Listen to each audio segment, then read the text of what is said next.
Welcome to the Veterinary Blueprint Podcast, brought to you by Butler Vet Insurance, hosted by Bill Butler. The Veterinary Blueprint Podcast is for veterinarians and practice managers who are looking to learn about working on their practice instead of in their practice.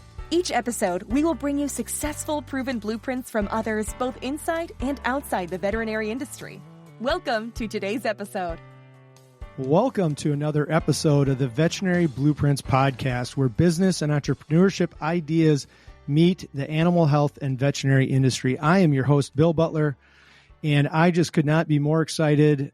I don't know how all of you will feel about how excited I am on this episode, but I'm excited because I've got my good friend, Chris Steffl from Versatile Insurance on here. So this is our first podcast with two insurance professionals on the podcast. So I don't know, it might be a little rough, but we're going to get through it. I say Chris is a good friend. I've known Chris since 2010, roughly 2011. He started his career at RBC Dane Rauscher as a financial advisor, and then transitioned after a few years to work at the insurance brokerage that his father had founded, and he's now a managing partner there. Chris and I met through the insurance industry back in 2010 through the local state insurance association that I belong to. He and another partner were really investing in developing relationships with insurance agencies like mine. And I'll let Chris tell a little bit of his story and what he offers. But Chris and I are roughly the same age. We have a lot of the same ideas and principles behind how we do business. And so we've just had a really good relationship. And now, as I've built my practice with veterinarians and products and services for them, Chris and his team have been a huge integral part of that in adding to the value that we bring to the practices that we work with. So I'm very excited to have Chris Steffl, managing partner at Versatile Insurance, with us today. Welcome, Chris. Thanks a lot, Bill. Thanks for having me. And yeah, I've enjoyed the partnership, and I think there's a lot of good we still have to do, right? Absolutely. Nothing but open canvas in front of us, clear sailing ahead, I think. So why don't you, for our guests listening today, just a little bit about who Chris Steffl is. I gave you a little bit of an introduction there, but you and your business and how you kind of fit into the insurance industry and a little bit about you. No, absolutely. Yep. And Bill, as you mentioned, I'm second generation in this business that my father founded. And really, we started the business and got it going to help out property casualty shops, and then also financial advisors. And what we realized is that, commercial shops such as yourself are really, do a lot of business in the commercial and understand it really well. But when it comes to the life side of the business and all the different carriers out there, we realized that we as a brokerage can help figure out the best products for you guys, kind of put the best situations together. And the last 4 or 5 I lean on you pretty heavy. You do. No, it's good. It's for us, it's exciting and fun because you've got the relationships. You're trying to solve a lot of their problems. So we're always excited to come in and kind of bring different solutions to the table. And honestly, business is changing so much right now. I mean, every industry is going through so many different changes, and we're seeing it with some of the clients you have. So it's fun. It's puzzle to figure out, Absolutely. So Versatile Insurance, your dad started it back when we got together. It had a different name, but now it's known as Versatile Insurance. And, why don't you, so, we interact in a little bit of a different way. So there's, when a veterinarian buys a life insurance policy or a disability policy out there, maybe they're buying a practice and they need to buy a life policy. There's like 1,000 places for people to buy life insurance. You can buy it from your bank. You can buy it from your home and auto agent. You can buy it from wherever. So how does Versatile Insurance fit into the insurance universe? And then how does that wind up impacting, an agency like Butler Vet Insurance? Absolutely. So obviously there's a lot of different factors that come into play. So first and foremost, what is even the insurance for? So you had mentioned a couple different things there. I mean, we'll get asked on, what is the best policy to cover a loan? What is the best policy to cover if you've got another partner in the business? There's also some unique policies that can really benefit key individuals in the organization. which we utilize for life insurance. So as an organization, we'll first of all take those factors into play to kind of find the best policy, but then also health issues, and then just what is the long-term planning. So, Bill, that's one thing I always appreciate with you when we work together is we're not just trying to solve the problem for the veterinary practice right now. We're looking at, what does it look like in 10 years? What does it look like in 20 years? What can we do with these products in retirement? So it's a little mix of a little bit of everything. So Versatile, the great advantage is we're working with a ton of different brokers all over the country. We get to see a lot of volume, and we get to work with a lot of carriers to find kind of the best product that fits for that situation. So our relationship, Versatile Insurance, just to paint a picture for the listeners, a veterinarian doesn't call Versatile Insurance to buy an insurance policy. You deal direct. So you're kind of a middleman. You deal with the insurance companies. And so when I go to Chris, I've got a veterinarian who's going to buy a practice. They say, hey, I need to get a life insurance policy for my collateral life assignment. I go to Versatile Insurance and buy it through Chris's brokerage. So Versatile Insurance is a brokerage, or what do you technically call yourself as a business? Brokerage is probably the best way to, from a consumer standpoint. That's usually what we are, or marketing organization. Yep. Yeah. So Chris and his company have the relationship directly to the insurance company. So Pacific Life and Banner Life and AIG and all the different life insurance companies. And as an insurance agency, I access those companies through Chris. So Chris has the relationship with the company. I have the relationship with Chris, and Chris is that go-between. And so in a lot of cases, that's what happens. It's very rare for an agency like mine to have 35 different relationships with all the different disability companies and all the different life companies. And so when you're accessing insurance, sometimes those, as the end user, for our listeners out there, if you're a veterinarian who owns a practice, you generally aren't buying it directly from the insurance company. There's sometimes these multiple layers. And so for us at Butler Vet Insurance, we've partnered with Chris and his team because it really adds a lot of tools to our toolbox that wouldn't otherwise be there. And that's why I wanted to bring Chris on today to talk about his expertise, because my background, as Chris said, is the commercial insurance side, the business insurance and workers' compensation and all of those things. And his experience is the life and disability. And as we've grown that part of our practice, Chris and his team have been an integral part of that. And Chris has so much more experience with how these products, and I've learned so much from him over the last 3 to 5 years here on how to integrate these products in. So, before we hopped on here, Chris, you mentioned 3 or 4 products that are really key in, to use the word key, in a veterinary practice. And why don't you list a few of those off for the listeners? Sure. Right now what we're seeing, and this is something that's really kind of picked up because of just where all industries are at, is trying to either attract or retain key people that you've got in place. And so one of the things that we're doing is, one is just offering benefits to those key individuals, but there's also some pretty unique products that are out there now where the organization can actually put a little extra funding aside for that individual to stay with the organization. So it's an incentive, for that individual to stay, and at the same time, it puts a little bit of ease on the practice to know that they've got somebody that wants to stay with the company.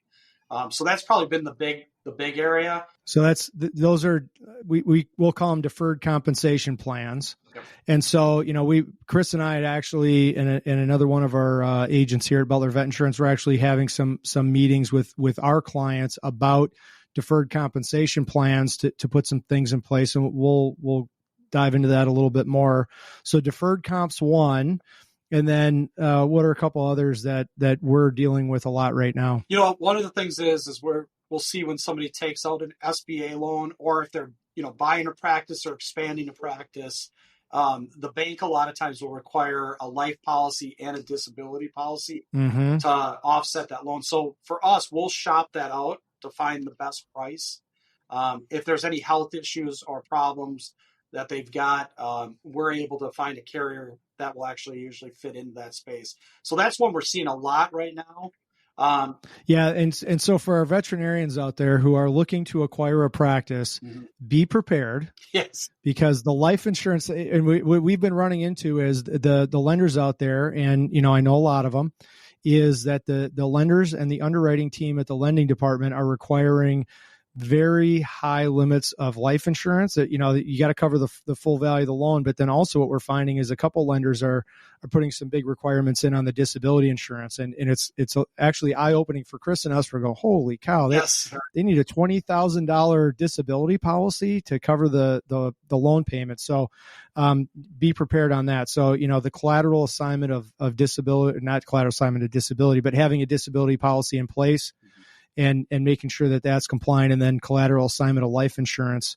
And we're going to circle back to just the general life insurance to the veterinarian. But what are, I think there's probably two other policies that are kind of key for a practice to have in place. Well, one of the things we just see is if there are partners within an organization having insurance in place, if something was to happen, both on the disability or on the life side, to buy the other partner out. And then in addition to that is even the personal insurance is another space. We want to make sure that if something was to happen, that the spouse has enough insurance in place to allow time for that practice to sell. Oftentimes, Bill, we've seen it so many times over the last decade where they don't have the proper personal insurance in place. Something happens, and then they have to sell the business very quickly. And so they have the right buyer, the right individual, in place on it. So those are definitely the spaces. In the disability, I think the thing is the one thing we see in the veterinary space and in the medical field is that early on in their, college career, the disability gets talked about a lot.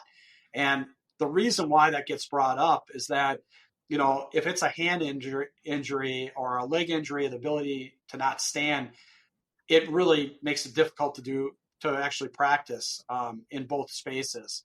And so we want to make sure that they have the right policy in place. That's one of the biggest things. We want to make sure the language is right. And so, yeah, talking about that for a second and diving in on the disability piece. So disability insurance in layman's terms is income protection. What you're protecting is you're protecting your personal income in case of a disability. And there's short-term policies and long-term policies, and we won't really get into the weeds on that. But really, whatever kind of disability policy you're buying, you're protecting your income. And because veterinarians are higher wage earners and they're specialized, you can't you can't transfer that skill to something else. So if you can't practice veterinary medicine, that income's potentially gone. You want to protect it. And the other thing too is, we were talking about the loans before too, and even the expenses of the organization. There are policies that you can buy that if you do become disabled, not only does it cover your income, but it also can cover the expenses of the business itself. And so ultimately, if you've built a great practice up and you've got a number of different veterinarians that are involved with it and staff, the idea would be is, can you offset some of that cost to incentivize somebody to come in to take over that practice, or, where you're still maybe even involved with it. So that's some of the conversations we can have, depending on how big the practice is and what their long-term, goals are with it. Stay with us. We'll be right back. This episode of the Veterinary Blueprint Podcast is sponsored by Butler Vet Insurance. Being an insurance agent at Butler Vet Insurance, I've seen firsthand the difficulties veterinarians face insuring their practices. But do you know that we wrote the book on veterinary insurance? It's called Protecting Your Veterinary Practice: Insider Insurance Secrets Every Veterinarian Must Know. It's not just a book, it's a comprehensive guide that speaks to the unique challenges and insurance solutions for the veterinary community. With over 20 years' experience from cyber liability to business auto and workers' compensation, our aim at Butler Vet Insurance is to reduce the stress of insurance for those dedicated to animal care. If you're a veterinary practice owner or manager and looking for some guidance on your insurance, follow our insurance blueprint. Discover the Butler Vet Insurance difference. And together, let's put the pieces of the puzzle together. Butler Vet Insurance, reducing the stress of insurance.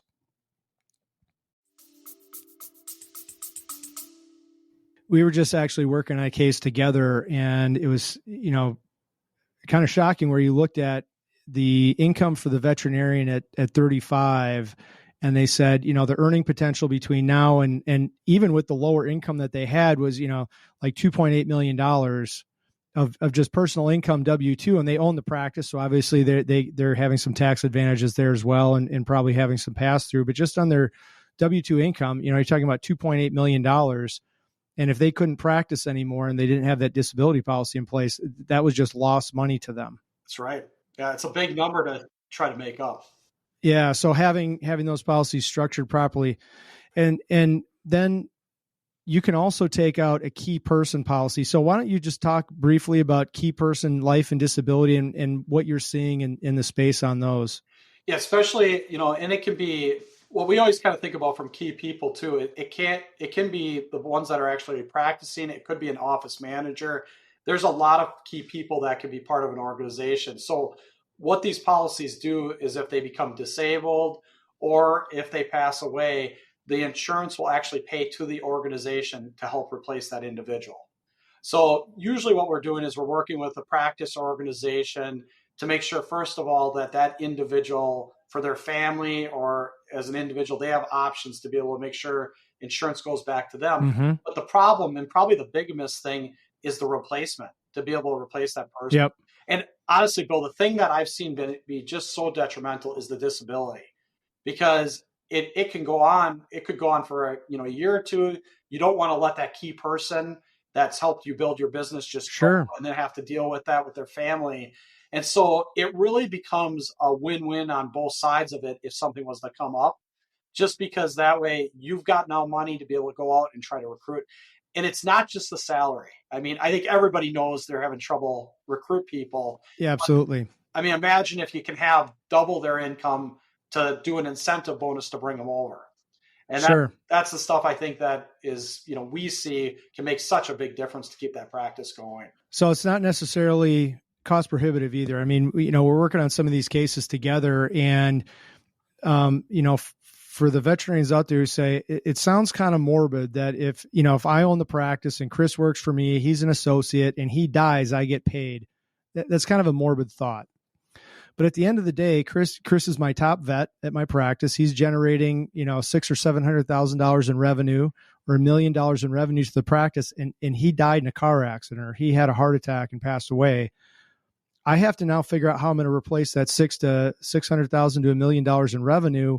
And I've got to try and hire an associate, but he was my top producer. And so we're doing quotes for, a $500,000 term policy. And, these premiums on a 35-year-old are $200 a year for 20 years. And so it's strategically having these conversations to protect the investment in that individual as an earner for the practice, because they're key people. I mean, that's why they're called key person. So what you're saying, Chris, is there's policies out there. If a key individual, whether that's a practice manager or associate veterinarian, if they died or were disabled, there's insurance in place that would actually pay the practice back. Yep, that's exactly it. And I think overall in the industry, there's not a lot of knowledge on that. I think it's something that we usually get really good response back from businesses. And I think I like the fact that you brought up the cost of it. I think that there is a conception that it's very expensive, and it's really not, because we're usually solving for more of a catastrophic type situation. Yeah, this isn't somebody who's out for 2 weeks because they got COVID over Christmas. This is, veterinarian got into a car accident. It's your associate. They broke their arm, and now they're your top surgeon in the practice, and now they're not practicing surgery for 6 months while they recover. Yep. So key person life. Let's dig into the deferred comp a little bit, because this is the conversations we're having with some of the veterinarians we're speaking with. It's very interesting of, especially one veterinarian in particular that we're dealing with, very knowledgeable on the topic. So what does deferred compensation mean, and how do those plans work? Yep. So what it is it's both the individual or the employee and the employer actually.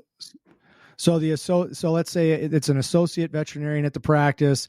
You just hire a brand new associate, or you're going to bring a new associate on board, and you want to say, I want to defer some compensation and I can do this with life insurance. How does that work? Yep. So both individuals actually own the policy, but the actual dollar amounts sit with the business. And so the idea is that we're building up cash value in the plan that sits on the cash on the books for the business.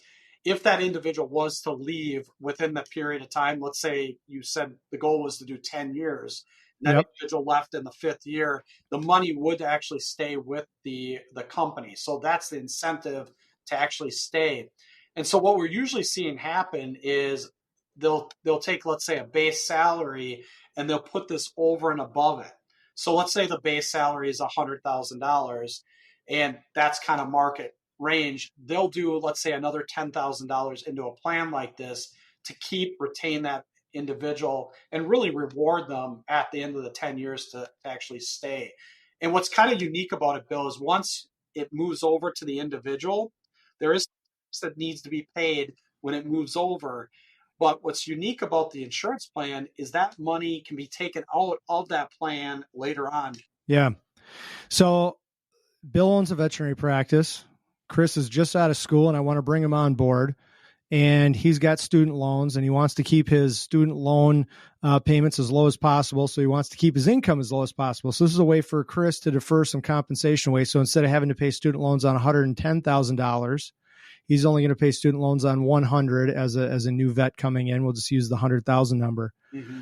And so I would put $10,000 a year into a life insurance plan that would accrue interest and have all the benefits of a whole life or a permanent life product. And Chris and I sign a contract that at the end of 10 years, Chris gets control of this policy with all the cash value and all the interest that's accrued after 10 years. Is that what you're saying? That's exactly right. Yep. 100%.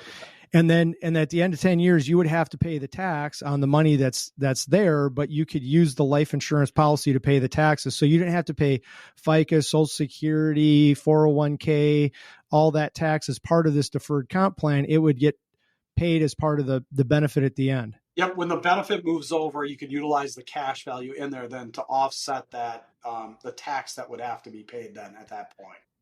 But year 5, you say, Bill's an idiot and I don't want to work for him anymore. I'm going to go over to, I'm going to start my own vet practice. You leave, I get to keep all the money that I put in. That's right. Yep. That's where basically the benefit for the company is to try to retain that individual. And there's obviously some tax advantages for the business in there because they're not paying payroll taxes and this sort of thing.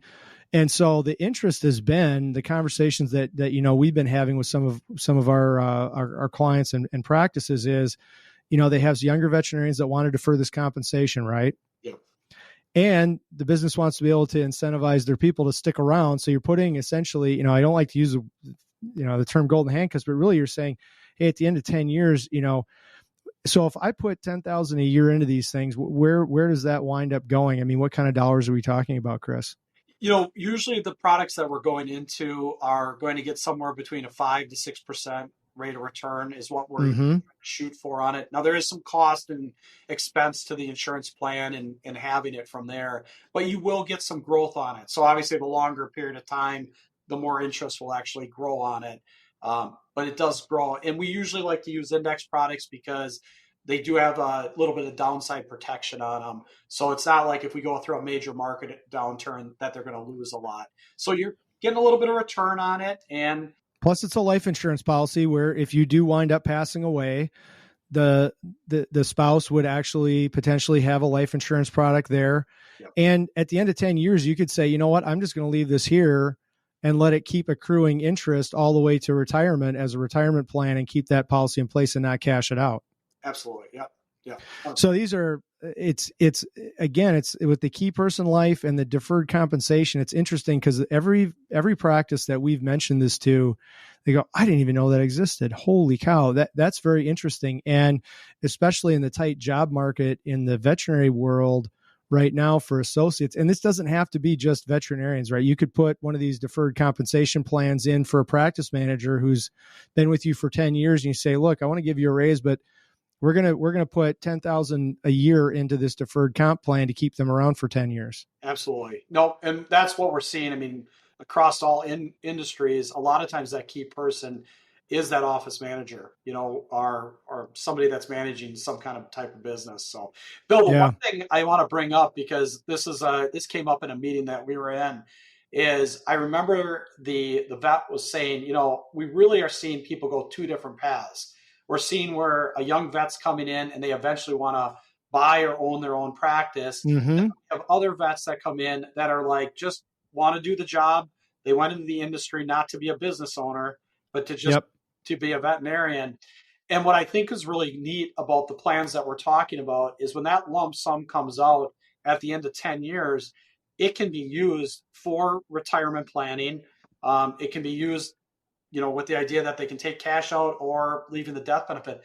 But you could also utilize the cash value to be a way to fund a loan to buy a practice. Sure. Getting assets to be able to buy it. So that was something that we picked up in one of the meetings that I thought was just a really great idea, because that is the issue. We have veterinarians that want to buy these practices out after 10 or 15 years, but they don't necessarily have the dollars set aside Sure. to make that down payment on a loan. So you can be putting money away as a practice into a deferred compensation plan that veterinarian could eventually use as their buy-in to be a partner at your practice. Yep. Yeah, I love the concept. That was it's just a great concept overall. Yeah, he brought that up to us. We were sitting at the meeting at lunch, and he brought that up, and I was like, "Holy, that's a great idea!" Great idea, And it is. We were talking. I mean, it's a big issue right now, because what a practice cost 15 years ago and what it costs now, it's a Holy big cow! number. Yeah, it's a very big number between the building and the practice as a whole. So yeah. So those are some products available to protect the practice for the employees or the associate vet. You've got a key person life, key person disability. We touched on the deferred compensation and disability on the veterinarian, whether, I can't overstate that if you're a 1 or 2 vet practice, that having a disability policy in place on yourself, I mean, yes. For $80,000 in benefit annually. So if you just say, we're going to get 60% of my W-2 income covered, and I'm paying myself, let's say $100,000 a year, you get $60,000 of benefit, just again, with our 100,000 number. You're relatively young, you're under age 45. I mean, these are $3,000 a year. Yes. To protect $60,000 of income. And I think there's a lot of misconception about cost of insurance and investment, but it's really about protecting your personal income. Absolutely. Yeah. And like you said, the cost is not that much. And some of the plans even have the ability where you can get all your money back at the return of premium. Yeah. By the time you hit 65. So they definitely are making it much more easier now to be able to get it and have benefits to be able to have. So yeah, I was meeting with a veterinarian. They were doing an acquisition, and they looked at the premium and said, the return of premium. So basically, I pay an extra $150 a month, but at the end of paying all this in, I get 100% of my money back at the end of when I turn 65. Well, why don't I just pay the extra $150? Otherwise, I'm just throwing all the rest of the money away if I never use the policy. Right. Exactly. So it's. You look at it and go, it's kind of some money, but it's not too bad. You've got a couple interesting stories, and I think kind of the last thing is just general life insurance overall. Yep. And some misconceptions. And this has been one of the greatest things that I've really appreciated about our relationship is, I think from a life insurance perspective, and you've probably seen this a lot more over your career, there's been a lot of old school thinking about how to sell life insurance and the amount of life insurance individuals need. And you take a much different approach and you really opened our eyes to how to look at life insurance as a product to protect your family. Why don't you talk a little bit about how that came about at your practice and how, your conversations with agents like me changed over the years, talking about life insurance and protecting your family. And, this is just a general plug out there. I don't care if you buy a policy from me or not, or anywhere else. When you buy a life insurance policy, this is the mindset to have. And I got this from Chris. Yeah, no, it's a story I share a lot. We probably as an organization have paid out, several hundred death claims over the years. And we had one where I had 2 individuals that one was a broker, one was a financial advisor, and one of their good friends passed away in his 40s, heart attack. and very successful individual. And what happened was they did not have much life insurance on the individual. And after that happened, Bill, I really kind of looked at it and said, I think the problem is we've made it too complicated. And, we're looking at trying to figure out, well, what's the debt? What's the expenses? We got to figure out what the business, all these. Yeah, if you've ever sat down with a financial advisor, you fill out a risk assessment and all the things, and you figure out what the need is. And then, it's a complicated math formula to figure out, well, how much death benefit do I need to cover all the numbers, and it's a moving target, and just it gets complicated. And so we kind of came up with the idea that, after I saw all these death claims paid out, we really came up with the idea that we're trying to replace income, and we would just offer. And how did you come up with that? So when you talk about replacing income versus death benefit, and the actual, you say, okay, well, this is how much life insurance I need. How did, and the individual passed away that you were talking about in the story. What was the, you don't have to give exact numbers, but like, how did that epiphany happen? Once we did that and the little amount that came out, I really thought about it and said, really what happens at death, it's a lot like retirement and the fact of what you need for financial assets. So like the rule of thumb, Bill, in the financial advisor realm for a client is you should never take any more than 4 to 5% of your portfolio per year. So I always use simple math. $1 million is $40,000 to $50,000 a year. That's it. So $1 million looks like a big number, but when you say $40,000 or $50,000, it's not a big number. And so for us, what we always look at is if we're looking for the right amount of insurance, and we've got an individual that makes $100,000 a year, the math is real simple. You just need to have $2 million of assets. So if you don't have any assets, we use the death benefit, which would give us that $100,000 of income back a year. And let's say they had, $500,000 of liquid cash. Well, now we only need 1.5 million. 1.5. Yep. Pretty simple. So the scenario that happened, Bill, the family, he was making about $350,000 a year. They had a beautiful home. They had nice, they lived in a small town in Wisconsin. So they were living very, very well. And they only had about $600,000 of insurance. So they ended up having to sell the house. The wife had to sell the house. So if you think about the math, right, and you're talking about income replacement, a remaining spouse got a check for $600,000 in death benefit. So when you talk about death benefit check, somebody passes away and the life insurance company writes a check for whatever the death benefit was. And in this case, it was $600,000. Yep. The surviving spouse takes that check, and what do they do with it?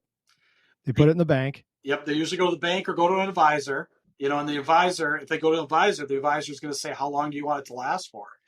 Well, if her expenses are $200,000 a year for everything, it's going to last 3 years. 3 years. I mean, you can't get enough time to build up any investment on it, and it's gone. And so when you're, if you're a $200,000 a year household income, you got two spouses, each making $100,000, and one spouse passes away, but you're used to spending $200,000 a year. It's really hard to cut $100,000 expenses out of your lifestyle. Yes. Once that's gone. And if the death benefit that you receive is only $300,000, all that money's gone in 3 years. Yep.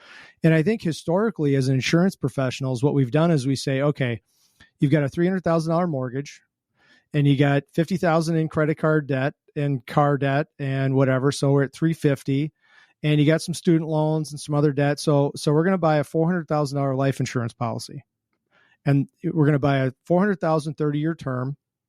And then you pass away, and at the end of 4 years, your spouse is out of money and they have to sell the house and move back in with mom and dad with the kids because they continued to spend like you were alive because they got the $400,000 death benefit. And it worked when you looked at like the 70s and 80s. Yeah. Taxes weren't high. Cost of living was a lot lower. So if you pay your debt off. We haven't started selling more life insurance. Like we're still selling $400,000 in life insurance like it's 1982. $400,000 in 1982 would get you to retirement. Yes, it was a big number. Yeah, not anymore. But we're still selling $400,000 in life insurance thinking that it's enough money to get you to retirement, and it's just not. Yeah, it's probably one of the biggest things I just see it in the industry. And The thing is 10 years ago, when I was 10 years into the business, I saw a couple death claims, but boy, you really, now I'm hitting my 20th year and we've paid so many out, and I've seen it on both sides. I've seen it where they've had the proper coverage. They've been allowed to mourn for the loss. They've been able to Mm-hmm. kids and activities. They've been able to keep their home and keep lifestyle going. And then I've seen it on the other side. And it's just, the problem is if you don't have the right amount in place, you don't get time to mourn. You just don't. Yeah. Because it's like, it's go time, right? Like $200,000 sounds like a lot of money when you're buying the insurance policy in the front end. yes. You say, oh yeah, $250,000. Our house is $250,000. Like that's a big number. Mm-hmm. But when you say I'm 40 and I have to make this $250,000 now last to age 65, because my spouse is gone and I don't have that money anymore, that's a different conversation. So the conversation that we have with our veterinary partners is, how long do you want your income to last for? If you're not here anymore, do you want it to last for 10 years? Do you want it to last for 20 years? Do you want it to last for the rest of your life? Because those are different numbers. Mm-hmm. If you say I'm making, $100,000 a year and I want it to last 10 years, you need to buy like $850,000 worth of insurance, because, you're going to put the money in the bank, or you're going to work with your financial advisor and there'll be a rate of return. So you don't have to buy a full $1,000,000. Yep. But if you want that money to last a number of years and it's your income number, you need to make it a bigger number.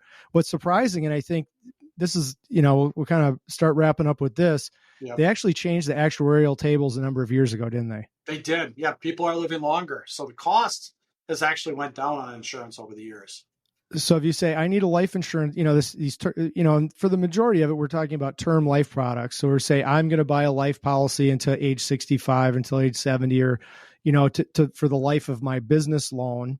And so, if you say you're 40 and you need a 25-year term policy and it's $1.7 million, I mean, what are the premiums on those, Chris? If you're young and relatively healthy, it's like $1,500 or $1,700 a year. Yeah. It's not a lot. So, I think that the mindset and conception overall across consumers on life and disability products is they're cost prohibitive, and that, the bigger the number. And what was surprising, we were working on another case together. He said, well, just quote 1.9, don't quote 2, because the numbers change. And we changed the number. I was like, holy cow, that was a big savings. And, at the end of the day, that 100,000 isn't really going to make a big difference, but going from 400,000 in coverage to 1.9 million, that's generational change for the family. And again, you talked about giving time to mourn. Yep. That's the key. There's, after you see these and what it means, and then especially with businesses, we probably have seen 30 or 40 businesses where they didn't have the proper insurance. And it's really sad to see a business that really should be worth 3 million having to sell for $1.5 million because they have to get rid of it, Mm-hmm. And that's the other thing too, is, if you've got enough death benefit or disability, it really slows down the process to be able to take the time to keep that business operating and then move to the next set of hands. Yeah. So if you had one piece of advice for our listeners out there today, as somebody who's been in the life world, financial advising world, your entire career, all the way back to when you were a young baby financial advisor intern at RBC Dane Rauscher in 1999, what would it be, Chris? I think the big thing is there's actually two parts for me. One is, it's not usually as expensive as you think. So don't let that scare you away. Well, actually, I'm going to do 3 parts for you, Bill. Okay. If you got health issues, don't worry about it. That's what we're behind the scenes doing. We'll shop it out. Surprisingly, they'll take a lot of health issues these days.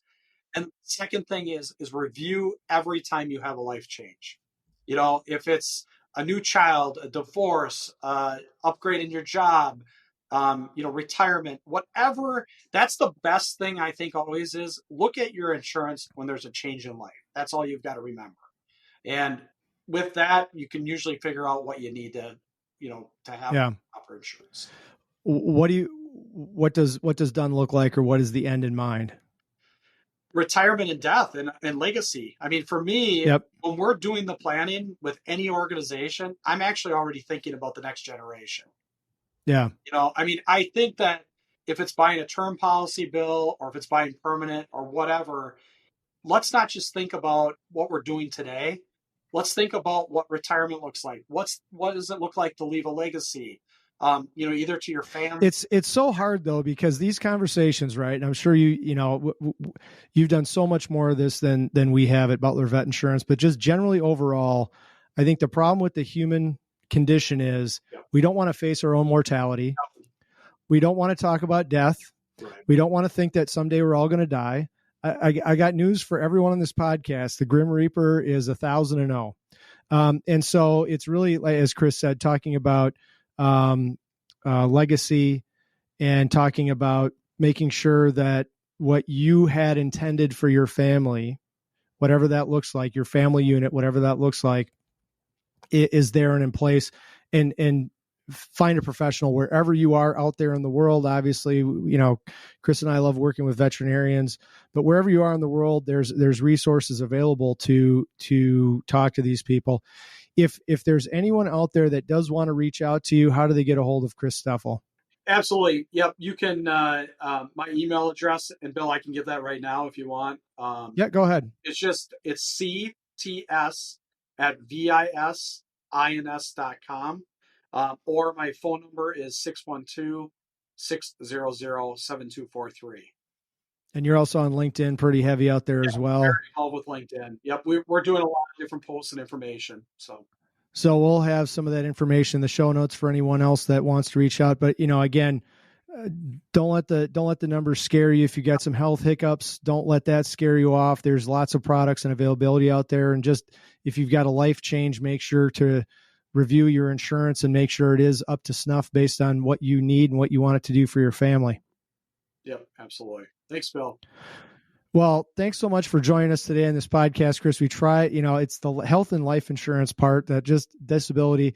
It's not always fun to talk about, but I'm glad you shared some of your insights today, Chris. And as always, for our podcast listeners, make sure to like, follow, and review the podcast. Share it with your friends out there on social media. And we look forward to having you join us on the next episode of the Veterinary Blueprints podcast.